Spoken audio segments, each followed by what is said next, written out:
हौसियों के बहीरे अहमर में बहरी जहाजों पर हमले ना रुके। यमनी हौजी अमेरिका, बरतानिया और इसराइल के लिए डरावना ख्वाब साबित होने लगे। अमेरिका ने यमन के हौसियों के हमले से निपटने के लिए पाकिस्तान से मदद मांग ली। अमेरिकी महकमा खारजा की उर्दू तर्जुमान मार्गरेट मैकलाउड का कहना है कि Pakistan navy international combined maritime force की मौसर रुकन है। हौसियों के हमले से खित्ते की तिजारत मुतासिर हो रही है। पाकिस्तान से बहीरे अहमर में कशीदगी पर राबते में है। अमेरिकी महकमा खारजा की उर्दू तर्जुमान मार्गरेट मैकलाउड का कहना था कि खित्ते के दीगर ममालिक हौसियों के खिलाफ टास्क फोर्स में शामिल हों तो खुशामदीद कहेंगे। अमेरिका और उसके इत्तेहादियों को यमन की अवाम की मुश्किलात का एहसास है। मार्गरेट मैकलाउड ने कहा कि हौसियों के खिलाफ हिकमत अमली जारहाना नहीं है। अमेरिका ने हौसियों के ठिकानों पर हमले को दिफाई करार दिया है। हौसियों के हमलों से पूरे खित्ते की तिजारत मुतासिर हो रही है। उन्होंने मजीद कहा कि बहरी जहाजों की आमदोरफ्त को महफूज बनाने के लिए यमनी ग्रुप के खिलाफ ऑपरेशन कर रहे हैं। खित्ते के तमाम ममालिक बशमूल पाकिस्तान को अमेरिका और बरतानिया की नई टास्क फोर्स के तहत कायम की जाने वाली खुशहाली मुहाफिज ऑपरेशन का साथ देना चाहिए। मार्गरेट मैकलाउड का कहना था कि हौसियों को हथियार और इसराइली जहाजों की इतलात ईरान फराहम कर रहा है। ईरानी हुकूमत की पॉलिसियां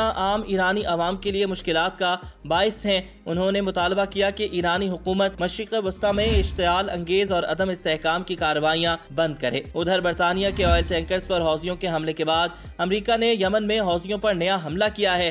इस अमेरिकी हमले की सेंट्रल कमांड की जानिब से तस्दीक की गई है। अमेरिकी फौज के सेंट्रल कमांड ने कहा है कि उन्होंने हौसियों के एक एंटीशिप मिसाइल पर हमला किया है। सेंटकॉम के मुताबिक इस मिसाइल हमले का मकसद बहीरे अहमर में हदफ को निशाना बनाना था और ये लॉन्चिंग के लिए भी तैयार था। अमेरिकी फौज के सेंट्रल कमांड का ये भी कहना है कि अमेरिकी फौज ने अपने दिफा में मिसाइल को मार गिराया और तबाह कर दिया।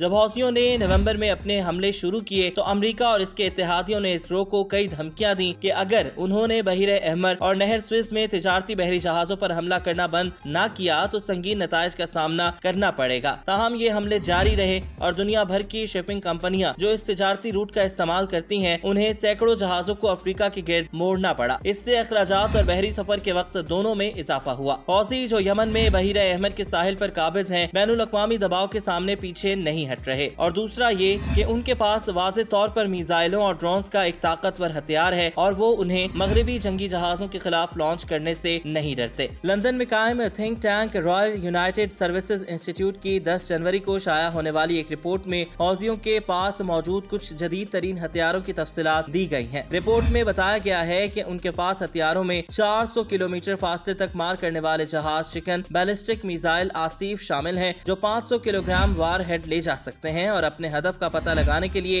इलेक्ट्रो ऑप्टिकल सेकर का इस्तेमाल करते हैं। हौसियों के पास अलमंदब 2 भी है। रॉयल यूनाइटेड सर्विसेज इंस्टीट्यूट की रिपोर्ट में बताया गया है कि हौसियों को समुद्री नक्लो हरकत के बारे में इतलात समुद्री निगरानी करने वाले ईरानी जहाज MV बहशात से मौसूल होती हैं जो बहीरे अहमर में आबनाए बाबुल मंद के करीब ऑपरेट करता है। ये आबी गुजरगाह बहीरे अहमर में होने वाली आलमी तिजारत का 15% बनता है। यमनी हुकूमत ने खबरदार किया है कि ईरानी नवाज हौसियों के बहीरे अहमर में हमलों से बुनियादी खुराक और अद्वियात की किल्लत पैदा हो सकती है। यमनी खबर एजेंसी साबा के मुताबिक हुकूमत ने वज़ीर-ए-आज़म मुइन अब्दुल मुल्क की ज़ेर क़यादत एक इजलास तलब किया। इजलास में मुकामियों और इलाकाई सूरत-ए-हाल का जायजा लेने समेत हौसियों की तरफ से आलमी तिजारती आमदोरफ्त और बहरी जहाजों पर हमलों के नताइज पर गौर किया गया। इजलास में बताया गया कि हौसियों के हमलों से बुनियादी खुराक और अद्वियात की दरामदात को नुकसान पहुँच रहा है, लिहाजा उनके सदबाब के लिए मुतल्लिका हुकाम ढांचा तश्कील दें। इजलास में इस हवाले से उठाए जाने वाले इक़दामात, जरूरी मनसूबाबंदी की तैयारियों और उन पर अमल दरामद की निगरानी के लिए तमाम वजारतों और मुतल्लिका हुकाम को हिदायत जारी करने के अलावा कमेटी के क़याम का भी फैसला किया गया।